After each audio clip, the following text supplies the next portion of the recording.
Pesticides effect బాగా తక్కువ ఉండే కూరగాయలు అసలు లేకుండా పండించే మార్కెట్లు ఎక్కువ దొరుకుతుంటాయి పల్లెటూళ్ళ నుంచి కూడా. ఇలాంటి సొరకాయ, పొట్లకాయ, బీరకాయ ఎక్కువగా వాడుకుంటే మంచిది. ఈ లాభం స్పెషల్గా ఉంటుంది. ఇక ఇవి ఎందుకు మంచిది అని పచ్చపు కూరలు అంటారంటే, ఇవి నీటి శాతం ఎక్కువ ఉంటాయి కాబట్టి బాగా ఉడుకుతాయి. ఇవి మెత్తగా ఉంటాయి, తేలిగ్గా డైజెషన్ అవుతాయి, క్యాలరీస్ ఎక్కువ రావు, గ్యాస్ని ప్రొడ్యూస్ చేయవు, పొట్టకి హాయిగా క్లీన్ చేసే, ప్రేగులు క్లీన్ చేసే గుణం కలిగిన పీచులు బాగా ఉంటాయి.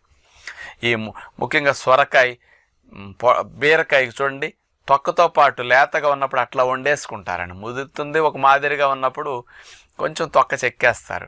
కానీ బీరకాయ కానీ, సొరకాయ కానీ, పొట్లకాయ కానీ లేతగా ఉన్నప్పుడు తొక్కతో పాటు వండుకోవడం చాలా మంచిదండి. గర్రి కావాలంటే